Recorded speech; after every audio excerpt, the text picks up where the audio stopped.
hari umunsi ndi kuganira n'abashuti banjye uwo mwana turi bari kuvuga ibintu bya papa wabo ahita ndeba ahita ambwira ngo disi wawe yarapfuye.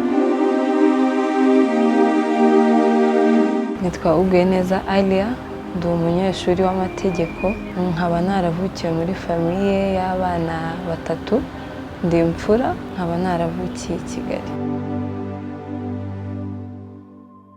Kuba imfura ni ibintu byiza, bizana inshingano nyinshi. Nabuze papa wanjye nkiri muto, ntabwo nigeze ngira ayo mahirwe y'umuntu kuba yabinganiriza. Ni ibintu byasabye ko uko nakuraga ariko ngenda mbibona ko hari ikintu kibura ko nabuze umubyeyi. Mbere ntabwo ari ibintu byanteye ikibazo, nta nubwo najyaga mbyitaho, ariko iyo uri umwana urakura ugatangira kubona ibintu. Najya ku ishuri bagenzi banjye bakambwira ngo twirirwa tubona mama wakuze, nese papa wawe ari he. Ikindi ntabwo nigeze ngira imbaraga zo kubwira bagenzi banjye ko papa wanjye yapfuye, narababwiraga ngo muzaba mumubona. Kandi ni ikintu buriya iyo wakivuzeho ukuze ukizi, ni ikintu uba ugomba kuvuga, kubera ko ni ibintu biba mu buzima, tuba tugomba kubyakira. Iyo mba naragize uwo mwanya wo kubyakira, sinari kugira kubeshya ngo mbihishe. Birakwangiza cyane ukiri umwana. Naratahaga wenda nkagenda nkarira, nkibaza ese mfite ikihe kibazo, akaba aribwo ni ibintu biza gutyo ugatangira kwiheba uri umwana utazi ikibitera. Depression nayitangiye ndi mukuru, ntabwo navuga ngo nari ndi muto cyane. Icyo gihe nari ndi muri high school, akaba aribwo ngira kwigunga, naba ndi kumwe na bagenzi banjye nkatekereza ibitari no muri byo turi kuvuga, nkisanga ndi njyenyine, agahinda gakabije, kwirirwa urira wibaza se njye kubera iki nirirwa ndira, ukumva ko agahinda kawe karuta ak'abandi. Kandi depression iyo uyifite uba wumva ari nkaho abandi bari mu isi bishimye, wowe ubabaye. Mbese sinabimenya, ni ibintu byizanye nkazajya niheba. Benshi bari kuvuga ngo ndi umuntu udakunda kuvuga, ariko nta nubwo ari ubu. Abari banzi cyane nakundaga kuvuga, ndi umuntu ukunda kuvuga uko numva ameze. Ariko muri icyo gihe umuntu wari kumenya ndi muri iyo depression yari kuzavuga uno muntu aracecetse cyane.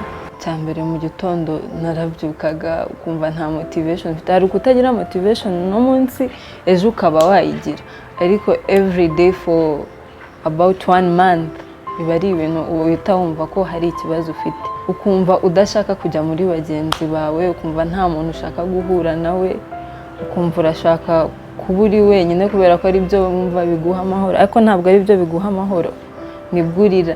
Nanone wajya mu bantu kumva nanone uri mu butagomba kuba urimo. Naje kubimenya bitewe n'uko nabonaga abandi.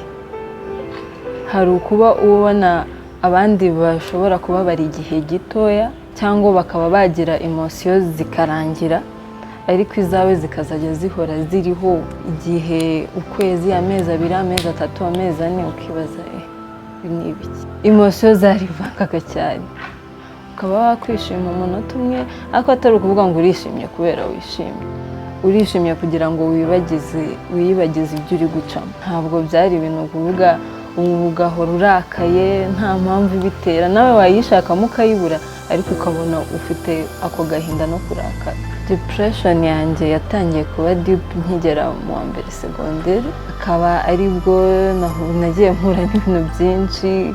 Najya kwiyandikisha ku kigo narijyagaho, so apparently ahantu nigaga ni ahantu kwiyandikisha hazaga ababyeyi bose, ukabona famille ziri kumwe, they are supporting each other. So nkihagera muri uko kwiyandikisha, I was the only person there wari uri kumwe n'umubyeyi umwe.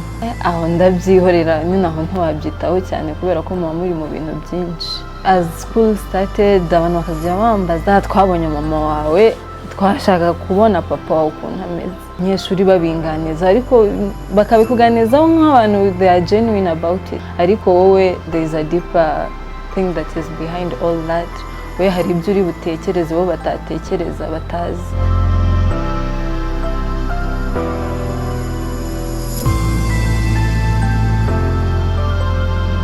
nkigera muri primary school nkinjira muri Kenya natangiye mu wa 4 primaire, so nkigeramo hari ukuntu uba utazi ururimi pe, bitewe na primary school nigaga nkiri inaha nta kintu na kimwe nyine nari kuvuga ngo nzi Icyongereza, Igifaransa, nta kintu na kimwe nari, byari ibintu biri difficult cyane. So nkinjira muri class nta rurimi na rumwe nabaga nzi, umwarimu akaza kwigisha I'm not understanding anything.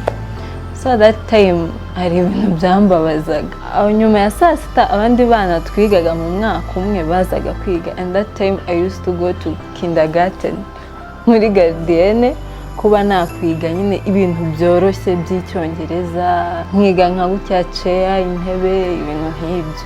Ibyo ngibyo byari bisanzwe, byari kugerageza kumenya ururimi. Abashuti banjye nka gutya umuntu yashaka kumbaza ngo uzi inka akahita abaza ngo momo.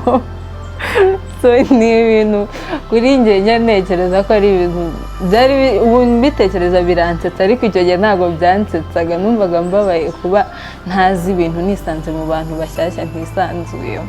That's when it started. Abana twiganaga bakaba bambaza ngo ese papa wawe ari he ko twirirwa tubona mama wawe akuzana, aho ngaho ntabwo wamenya icyo wabasubiza, ubu ukiri umwana nawe. Ariko nanone bikagutera ikibazo, bikagutera kwibaza ese ubundi ari he. Ariko nanone bitewe n'ibyo wumvisha ukumva ko atariho, nta nubwo ugomba kuba uri kubivuga. So aho ngaho niho abana bambazaga ngo babimbaza nkababwira ngo muzamubona, ariko njye ndabizi neza ko atarariho kandi ari ibintu nagombaga kwakira. Ariko muri icyo gihe nari ndi umwana, ndatekereza ko ntari nabyakira. Iyo nza kuba narabonye umuntu ubinganiriza ubimbwiraho kurushaho, wenda ntabwo nari kubigira gutya, nari kuba nababwira ngo papa wanjye ntawe ukiri.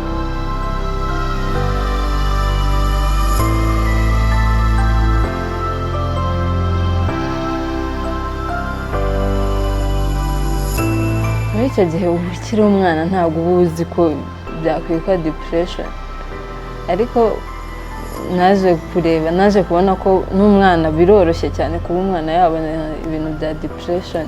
Abana buriya umwana urakara cyane nabyo ni ibintu biba bigombwa kwitondera.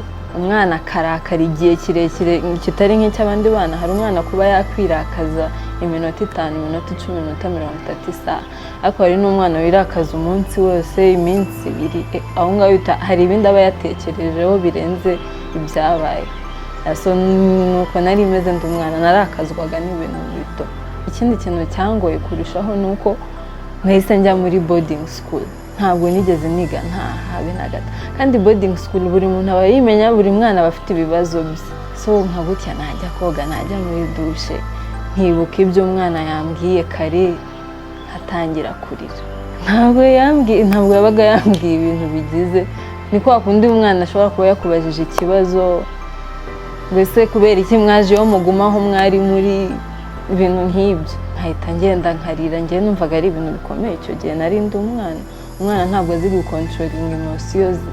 Naragendaga nka gutyo nta muntu ndeba, akaba ari bwo ndira, kandi ntazi ko ibyo ngibyo ari byo wenda bizaza bikaba ibintu binini.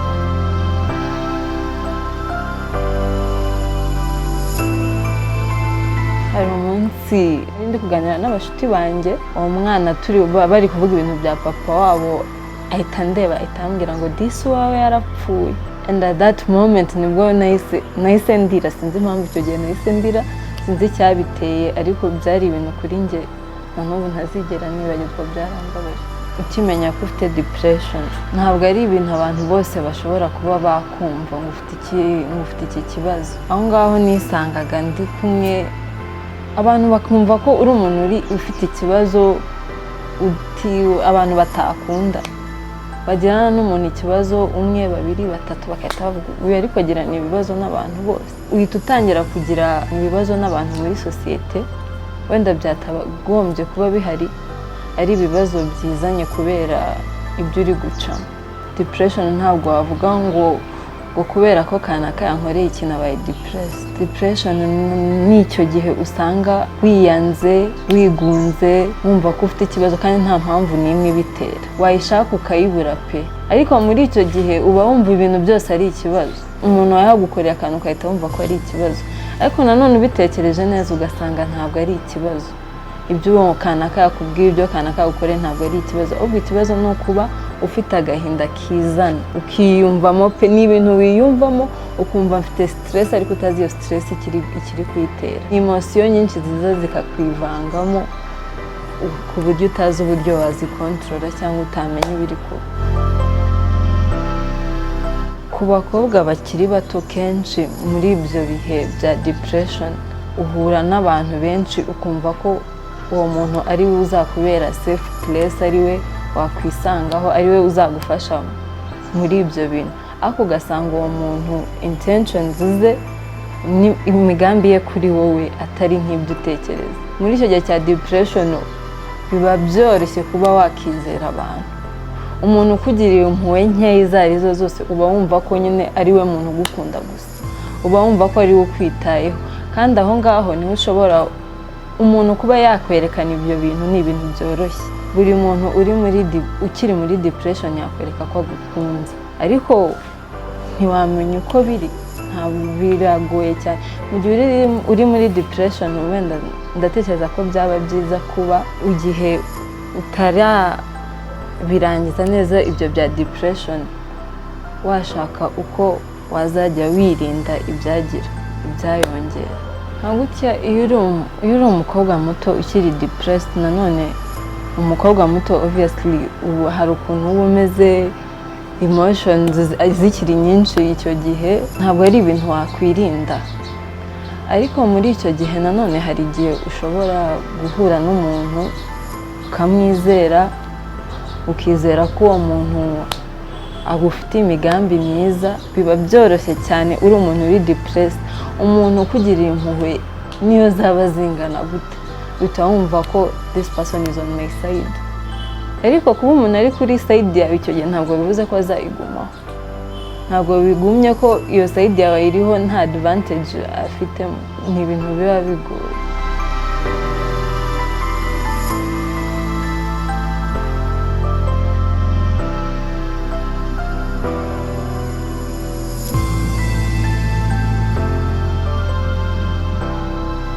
Hari umushuti wanjye umwe niwe natangiye amubwira ngo hari igihe mba numva ari nkaho mfite depression. Aba arasetse kubera ko bitewe n'ukuntu uzi umuntu, hari umuntu uba ubona hari ibibazo atajya, ariko ntabwo ubizi neza ko uwo muntu adafite ibyo bibazo. Ahita ambwira ngo niba ufite depression uribaza ko twebwe twaba dufite iki. Ibyo bintu birambabaza, bituma numva ntashaka kuzongera kubwira umuntu ikibazo icyo ari cyo cyose kuri depression, ariko ndatekereza ko nawe atari abizi, ntabwo namurenganya. Kandi nanone aho kugira ngo urindire inshuti zawe kuba zakubaza ibibazo ufite, biba byiza iyo uzibwiye ibibazo ufite kugira ngo bamenye uko bagufasha, ukanabasobanurira. Njyewe ko nari imeze ndi umuntu nashakaga ababimbaza, iyo mba narabonye iyo courage yo kuba nabwira abantu ngo mfite iki kibazo nkeneye ubufasha, ntabwo byari kugera aho byageze. Ariko njyewe narigunze nkazajya nanga kugira umuntu mbibwiraho, kandi nta muntu upfa kubona ibintu nk'ibyo. Najyaga mu bantu nkaseka, naba ndi njyenyine akaba ari bwo bindya bikangira nk'umusazi. So nyuma nabwiye undi mushuti wanjye, ndamubwiye nawe musharinga ko nshobora kuba mfite depression. Aba arambwiye ko ashobora kubaza umuntu wamfasha. Ndamubaza ahita ambwira ko big sister we yakoraga ibintu bya counseling, yamubwira akazajya angira. So I used to go and see the big sister, ariko nta muntu nashakaga ko abimenya ko njyayo. Ni ibintu nashakaga guhisha, nashakaga ko naragendaga pe, ntabwo nigeze misinga na session n'imwe ariyo yose, kubera ko nari narize kugira. Aho nari ntangiye kwiga kuba na expressing uko numva meze kugira ngo bimfashe. Nari narabonye ko nkeneye ubufasha. Counseling buriya ni ikintu cyiza. Abantu benshi bashobora kuvuga ko ntabwo ari byo kuba wagenda ukabwira umuntu utazi ibyo stress ufite, ibyo wumva, ariko counseling hari byinshi kwigisha, inaguhindura mu mitekerereze yawe. Njyewe nkijya muri counseling, muri ubwo ndi kugira iyo counseling, numvaga ko ntabwo ari ibintu nkeneye pe, nanjye nabyikorera, nanjye nakwiganiriza. Ariko iyo ufite umuntu ukumva ushobora kuba wabwira ngo mfite iki kibazo wenda hagira n'ikikubaho muri iyo period akaba yavuga ngo uyu mwana yari afite iki kibazo cyangwa uyu muntu yari afite iki kibazo, biba byiza. Counseling ituma wumva ko uri safe, ko hari icyo uzageraho. Umaze guca muri iyo counseling nibwo narebaga ku bintu naciyemo nkavuga bino bintu nabinyuzemo, nibwo utangira kuvuga ngo iyo nza kuba narabivuze hakiri kare, iyo nza kuba narabonye iyo courage yo kuba nakwi-expressing. Nkirangiza iyo depression, iyo period ya depression, hari ibintu najyaga ntekereza nkavuga ngo if I had someone wo kuba yaranganirije kuri ibyo bintu ndi muto, sinari buriya you carry burdens until you are older. Ntabwo nari kuzabitekerezaho mpaka nkuze bigatuma mera gutya ibintu ntatekereje ko nanjye naba. Iyo mba narabonye umuntu wo kuba yampobera akambwira you're not going through this alone. I wish I had someone who was there for me when I was going through all that. Ariko nanone I can't blame people. You have to talk to people so that they know what you're going through, and that's what counseling taught me. Ikindi kibazo abantu bafite depression bahura nacyo ni ukuba batumvwa n'abantu. Umuntu ashobora kuba atakumva kuri kwicamo, ukayibwira umuntu akavuga ngo urahaze cyangwa ufite ibyawe urimo. Ntabwo ari buri muntu uzavuga ngo depression ni depression, abandi bazayita ayandi mazina. Uzaca ku bantu hafi 10 nta n'umwe wumva ko iyo depression, akumva bitewe n'uko akuze wenda agatekereza ko ari ibyawe cyangwa ari ibyo urimo. Abantu bose baca muri depression, abo ni batakumva hari aho uzagera bakakumva. Talk about your depression, talk about your problems, get help. Wige kuba niba ibintu biri kukubaho ugomba kubivuga.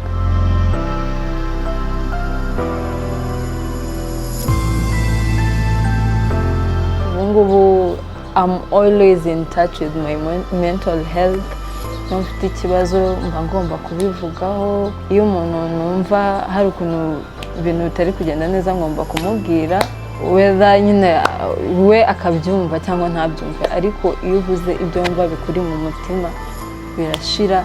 Nicyo kintu nize nyuma ya depression, nize kwi-expressinga, nize to stay in touch with my mental health, kumenya uko meze, kumenya niba nta kibazo mfite. Ikintu utaracamo ntiwakimenya. Experiences z'abantu ziba zitandukanye. Ni nk'uko nanjye nshobora kuba narababajwe n'urupfu, hari uwundi rutababaza. Abantu duca mu bintu mu buryo butandukanye, ariko depression ni wowe umenya uko yakugezeho, ni wowe wimenya uko wisanga. So depression ni ikintu kibaho cyane. Nashishikariza abanyarwanda bagenzi banjye kuba bakwiga ku bintu bya mental health. Ni ikintu gishobora kukwafectinga mu buzima bwawe igihe kirekire cyane.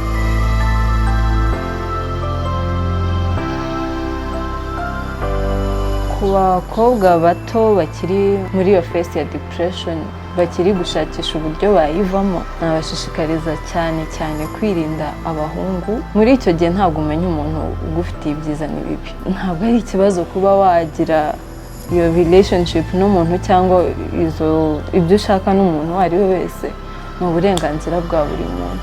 Ariko muri icyo gihe nawe ntuba wiyizi, ntabwo uba uzi state urimo. So biba bibabaje kuba ushobora gutekereza ko umuntu yakugirira impuhwe atari zo ari kukugirira, bafite advantages ze. Nk'umukobwa muto uri muri depression, nabashishikariza kwirinda ibintu bya relationship.